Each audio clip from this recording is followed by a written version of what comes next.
Hello दोस्तों, तो हम वेदांत को और आगे पढ़ते हैं। तो लगभग जब बौद्ध धर्म और जैन धर्म 5वीं शताब्दी में बढ़ने लगे, तो हिंदू धर्म को फिर से स्थापित करने के लिए शंकराचार्य जी ने वेदांत में अद्वैत वेदांत की स्थापना की, जिसका कि मतलब होता है एक ही सत्ता, अंतिम सत्ता एक ही है। और इन्होंने जगत को मिथ्या बताया, माया आत्मा इन सब के बारे में बताया। इन्होंने बताया कि ब्रह्म ही सत्य है, बाकी जगत मिथ्या है। जैसे हम सपना देखते हैं तो सपने में हमें सब रियल लगता है, वैसे ही ये भी हो सकता है जब हम एक दिन तीसरे लेवल पर जागेंगे तो ये जगत हमको सपने की तरह ही मिथ्या दिखेगा। इससे क्या हुआ कि सभी लोग कमंडल लेकर तपस्या करने ही ज्ञान अर्जित करने में निकलने लगे। तो भक्ति मार्ग वालों को इससे परेशानी होने लगी, तो कुछ लोगों ने मिलकर वैष्णव वेदांत की स्थापना की, जिसका कि मेन लक्ष्य था भक्ति मार्ग को फिर से मजबूत बनाना, जिसमें रामानुजाचार्य, वल्लभाचार्य, नमकाचार्य, माधवाचार्य, चैतन्य महाप्रभु। रामानुजाचार्य ने विशिष्टाद्वैतवाद, वल्लभाचार्य जी ने शुद्धाद्वैतवाद, निम्बकाचार्य ने द्वैताद्वैतवाद, माधवाचार्य जी ने द्वैतवाद, चैतन्य महाप्रभु जी ने अचिंत्य द्वैतवाद।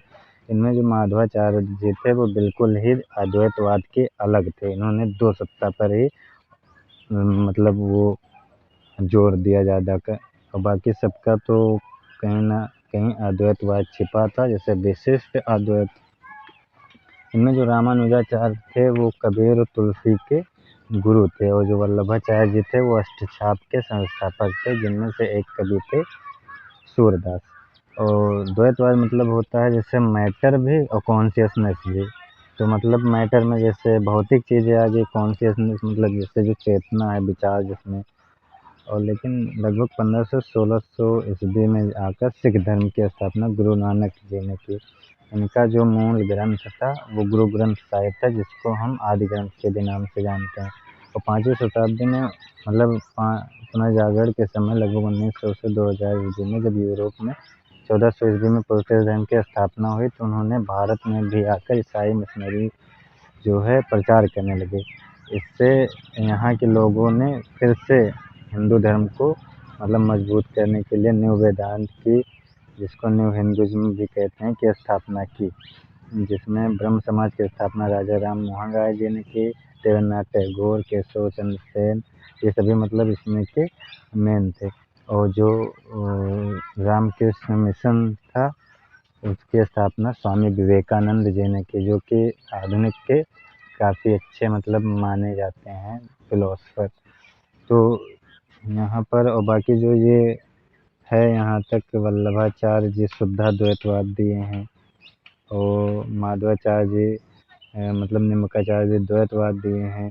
ये सभी अद्वैत के ही एक मतलब हम कह सकते हैं। उसमें बस विशिष्ट जुड़ गया है, उसमें बस शुद्ध जुड़ गया है, बाकी सब थोड़ा ही डिफरेंस है, बाकी सब एक ही है। और द्वैतवाद जो है वो अद्वैत का घोर विरोधी है। तो अब आगे देखते हैं। आज़ादी के बाद जैसे कुछ दार्शनिक हुए भारत में, महर्षि अरविंद, महात्मा गांधी, डॉक्टर सर्वपल्ली राधाकृष्णन, स्वामी दयानंद सरस्वती, ये सब जो है न्यू वेदांत के ही संस्थापक थे। जिसमें स्वामी दयानंद सरस्वती को अंग्रेज के एक मतलब थे, उन्होंने कहा था कि भारतीय शांति का जनक। इनके परिणाम क्या हुए कि नेशनलिज्म, इक्वालिटी ये सभी देखने को मिला। और आज़ादी के बाद जो थे हमारे कुछ दार्शनिक हुए, जैसे डॉक्टर अम्बेडकर 1956 में, जिन्होंने नौयान की रचना की, मतलब नौयान की स्थापना की, जो बौद्ध धर्म की ही एक शाखा के रूप में थी। बौद्ध धर्म में हम पहले से जानते हैं महायान और हीनयान दो शाखाएं थी। तो इन्होंने बौद्ध धर्म को चुना और नौयान की स्थापना कर कर अपने समर्थकों को उसमें मतलब ले गए। और दूसरे जो थे जय कृष्णमूर्ति जी, जो एनी बेसेंट के दत्तक पुत्र थे। और ओशो रजनीश, जिनको भगवान ओशो के नाम से भी जाना जाता है, ये काफ़ी महान दार्शनिक थे। इनसे सभी लोग बहस करने से बहुत डरते थे, क्योंकि ये काफ़ी मतलब हर धर्म के बारे में लगभग जानते थे। इन्होंने उपनिषद, गीता, अष्टावक्र गीता, कबीर, लाओ त्से सब पर लगभग बोला था। और इनसे मोरारजी से इनका टकराव था, और नृत्य करते हुए ध्यान करने की प्रक्रिया इन्होंने बताई थी।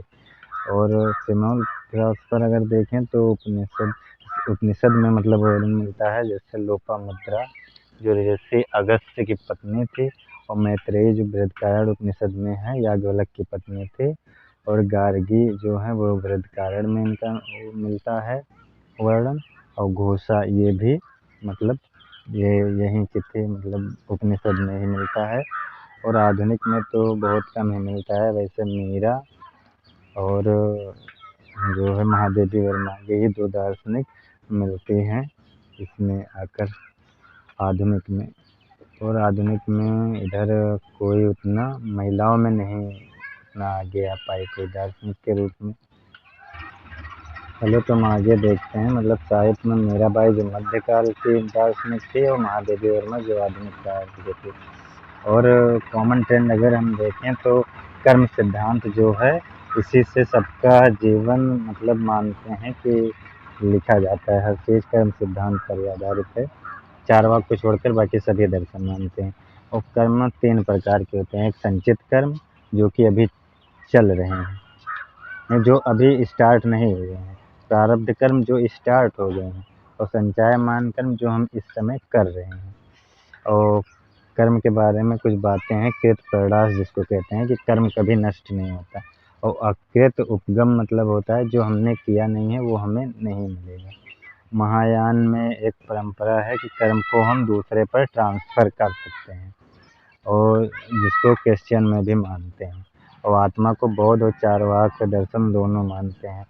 आत्मा बौद्ध दर्शन जो है वो पुनर्जन्म तो मानता है, लेकिन आत्मा को नहीं मानता। ये कहते हैं कि ये कर्म ही ट्रांसफ़र हो जाते हैं।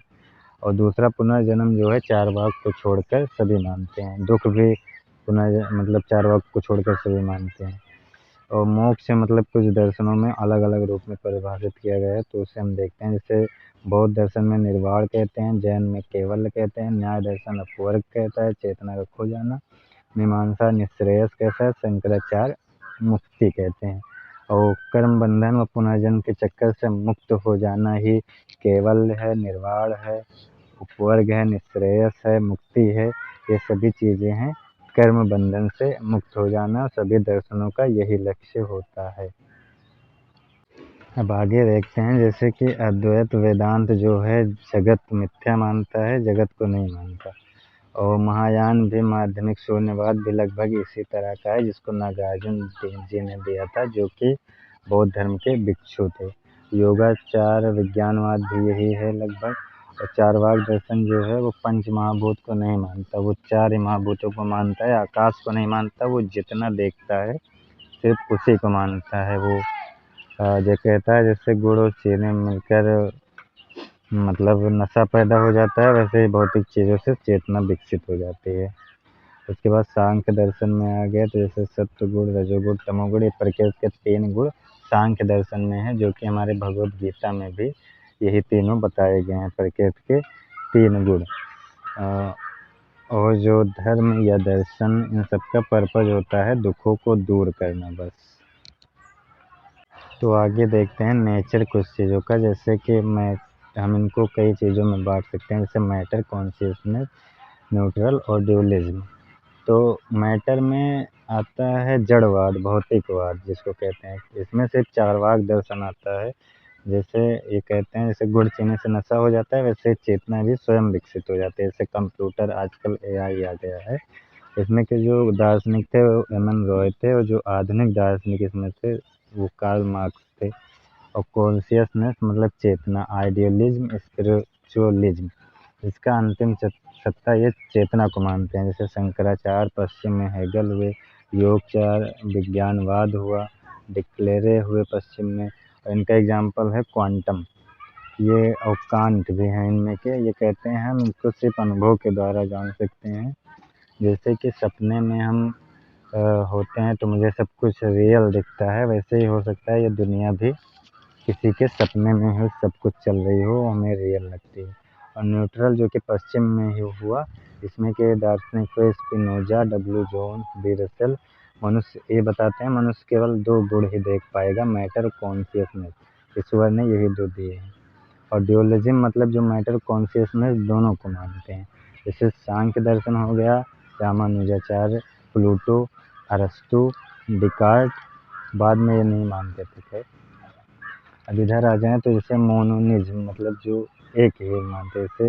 मैटर को थेल्स दार्शनिक मानते थे, जड़वाद को, आइडियलिज्म को, कॉन्शियसनेस को शंकराचार्य मानते थे, न्यूट्रल को स्पिनोजा मानते थे। और ड्यूलिज्म में जैसे मैटर कॉन्शियसनेस दोनों अगर देखें तो प्लूटो, अरिस्टो, सांख्य दर्शन ये तीनों आ गए। और प्लूरिज्म में मतलब जो जैसे मैटर चारवाक और कॉन्शियसनेस लिबनिज और ये हो गया न्यूट्रल तो डब्ल्यू जोन्स जे आर और मैटर कॉन्शियसनेस दोनों को मानने वाले हो गए जैसे जैन, बौद्ध, न्याय, वैशेषिक और मीमांसा, ये सभी चीज़ें हैं। और यहाँ पर शंकराचार्य का ये चीज़ काफ़ी अच्छा लगता है सुनने में और फेमस भी है कि मतलब ये जगत जो है मिथ्या है। जैसे हम सपना हमको रात में सोते समय रियल लगता है, वैसे ही हो सकता है ये दुनिया भी मिथ्या ही हो। जब हम जागेंगे एक तीसरी लेवल पर तो हमें ये दुनिया जो है ये रियल ये अनरियल दिखाई देगी, क्योंकि ये भी मिथ्या ही है। जैसे सपना मिथ्या होता है लेकिन जब सपने में रहो तो वो रियल लगता है। धन्यवाद।